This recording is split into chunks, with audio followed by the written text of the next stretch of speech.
Hello and welcome back to RGM education YouTube channel.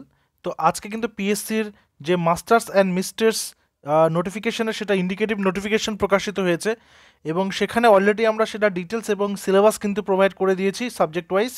সেটা তোমরা আমাদের ইউটিউব চ্যানেলে পেয়ে যাবে এবং আমাদের টেলিগ্রাম যে গ্রুপ রয়েছে সেটার লিঙ্কও এই ডিসক্রিপশনে দিয়েছি। সেখানে অলরেডি সিলেবাসটার পিডিএফটা আমরা কিন্তু সাবজেক্ট ওয়াইজ সেখানে আপডেট করে দিয়েছি।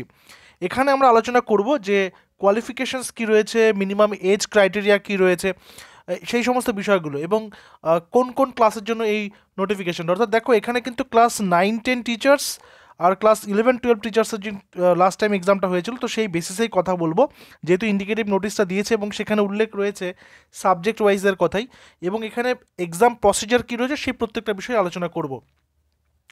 তো সবার প্রথমে বলছে second class honours or second class masters degree in appropriate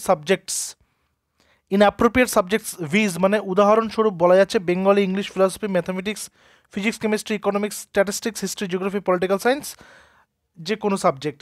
এবার কি বলতে চেয়েছে, সেকেন্ড ক্লাস মানে হচ্ছে minimum 40% to 59 point something percent, মানে লেস দ্যান 60% এবং মোর দ্যান 40%। তো 40 থেকে 59টা আমরা ধরে নিচ্ছি, এটা হচ্ছে সেকেন্ড ক্লাস গ্র্যাজুয়েশন অথবা সেকেন্ড ক্লাস মাস্টার্স। এবার সেকেন্ড ক্লাস গ্র্যাজুয়েশন থাকলে সে গ্র্যাজুয়েশনে বসবে, সেকেন্ড ক্লাস মাস্টার্স থাকলে সে মাস্টার্সে বসবে এবং সে গ্র্যাজুয়েশনে বসতে পারবে, সেটা তার চয়েসের উপরে।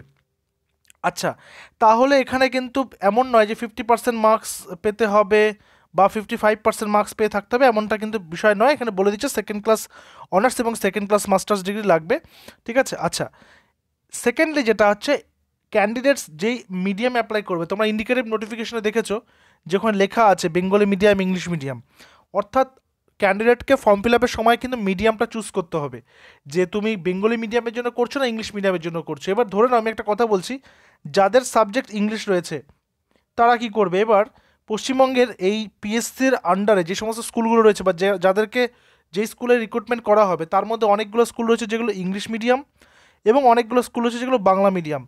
ইংলিশ মিডিয়াম স্কুলেও ইংরেজি আছে, বাংলা মিডিয়াম স্কুলে ইংরেজি আছে, তাহলে ইংরেজি টিচাররা কী করবে, তাদেরকেও কিন্তু মিডিয়ামটা সিলেক্ট করতে হবে।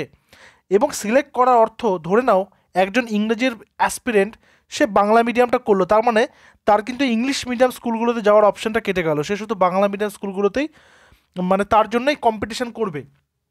আবার সে দেখা গেল বাংলা মিডিয়ামটা সিলেক্ট করেছে, তাহলে তার কিন্তু বা সে দেখা গেলো ইংলিশ মিডিয়ামটা সিলেক্ট করেছে, তার কিন্তু তাহলে বাংলা মিডিয়ামটা কেটে গেল এবং ইংলিশ মিডিয়ামটা কিন্তু তাহলে সে সিলেক্ট করতে পারবে, অর্থাৎ তাকে এখানে কম্পিটিশন করতে হবে। সেই কারণে কিন্তু করে দিয়েছে ওখানে আলাদা আলাদা করে বাংলা মিডিয়াম এবং ইংলিশ মিডিয়াম আলাদা আলাদা করে উল্লেখ করে দিয়েছে। এবার বলেছে candidates applying for Bengali medium should have knowledge in Bengali and candidates applying for English medium should have knowledge in English. অর্থাৎ যেই মিডিয়ামের জন্য অ্যাপ্লাই করবে রেসপেক্টিভ সাবজেক্টস, তাকে সেই ল্যাঙ্গুয়েজের, অর্থাৎ বাংলা হলে বাংলা, ইংলিশ মিডিয়াম হলে ইংলিশ, সেই ল্যাঙ্গুয়েজের জ্ঞান থাকতে হবে।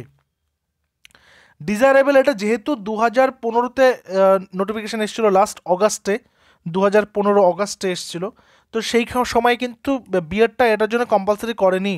বাট টিচিং এডুকেশন বা যে সমস্ত রয়েছে বিএড, সেটা আগামী নতুন নোটিফিকেশান আসলে সেখানে কিন্তু সেটা বলে দেবে, নিশ্চয়ই সেটা ম্যান্ডেটরি করে দেবে। আচ্ছা, এজ লিমিট বা এজ ক্রাইটেরিয়া যেটা ছিল, বলেছিল নট মোর দ্যান 32 ইয়ার্স, আর 1/1/2015 অনুযায়ী রিল্যাক্সেবল আপ টু 37 ইয়ার্স। রিল্যাক্সেবলের মধ্যে কিছু কিছু ক্রাইটেরিয়া পিএসসি মেনশন করে দেয় এখানে ইউআর ক্যাটাগরিদের জন্য, অর্থাৎ আনরিজার্ভ ক্যাটাগরিদের জন্য। এটা চেঞ্জ হলেও হতে পারে, এটা মেবি 32-এর বদলে 35-36 হলেও হতে পারে, বাট লাস্ট টাইম যেটা ছিল সেটার বেসিসে আমি কথা বলছি। আচ্ছা, এসসি এসটিদের জন্য 5 বছর রিল্যাক্সেশন, ওবিসিদের জন্য 3 বছর রিল্যাক্সেশন আপার এজ লিমিটের। আচ্ছা, available up to 45 years for persons with disabilities, যাদের বিভিন্ন রকমের ডিসাবিলিটিস হচ্ছে তারা 45%, এবং এক্স সার্ভিসম্যান অ্যান্ড আদার্স যদি তাদের মধ্যে কিছু থাকে। এখানে উল্লেখ করে দিচ্ছে এক্সট্রা করে যে only SC ST and OBC candidates of West Bengal are eligible for upper age relaxation. SC ST OBC candidates of other states may apply as unreserved category, অর্থাৎ পশ্চিমবঙ্গের মধ্যে থাকা এসসি এসটি ওবিসি সার্টিফিকেট প্রাপ্তরাই এটার জন্য কিন্তু অ্যাপ্লাই করতে পারবে, কিন্তু বাকিরা কিন্তু অ্যাপ্লাই করতে পারবে না। যদি অন্য রাজ্যের কেউ দেখা গেলো অন্য রাজ্যের আছে, ঠিক আছে, সে অন্য রাজ্য থেকে এসে কিন্তু অ্যাপ্লাইটা তারা করতে পারবে না কী হিসাবে, অন্য রাজ্য থেকে অ্যাপ্লাই করতে পারবে না এসসি এসটি বা ওবিসি হিসাবে, অর্থাৎ তারা অন্য রাজ্য হলে তারা আনরিজার্ভড করেই কিন্তু পাবে। মানে আমি যদি একটা উদাহরণস্বরূপ বলি, বর্তমানে পশ্চিমবঙ্গের অনেক অ্যাসপিরেন্টই বিহারে চাকরি করতে যাচ্ছে, তারা কিন্তু সেখানে সেই রিজার্ভেশনটা পাচ্ছে না, তারা সেখানে আনরিজার্ভ হিসেবেই যাচ্ছে, ঠিক একটা সেরকম ব্যাপারই, ঠিক আছে। আচ্ছা, এরপরে গেছে পে স্কেল। পে স্কেলটা একবার দেখে নাও, পে ব্যান্ড কী কী রয়েছে। এটা লাস্ট টাইমের হিসাবে বলছি, 9,000 থেকে 9,000 থেকে কত রয়েছে, 4,000, সরি 40,500, অ্যান্ড গ্রেড পে হচ্ছে 4800। এটা ডিটেলসে তোমরা স্ক্রিনশট নিয়ে নেবে, ঠিক আছে, এই বিষয়টা। আচ্ছা, সিলেকশন কী হবে, এখানে কিন্তু স্ক্রিনিং টেস্ট হবে, অর্থাৎ একটা 100 মার্কসের, আমি সিলেবাসটা অলরেডি কিন্তু তোমাদের দিয়ে দিয়েছি, 100 মার্কসের সিলেবাসটার সাবজেক্ট ওয়াইজ পিডিএফটা তোমাদেরকে টেলিগ্রামে দিয়ে দিয়েছি, তোমরা জয়েন করে যাবে টেলিগ্রাম, সেখান থেকে নিয়ে নেবে। তারপর ইন্টারভিউ হবে, এবং এই ইন্টারভিউটা কিন্তু অনেকক্ষণ ধরেই হয়, এবং সেখানে ডিটেলসে সমস্ত কিছু কোয়েশ্চেন অ্যান্সার তো করবেই, পাশাপাশি ডেমো হবে।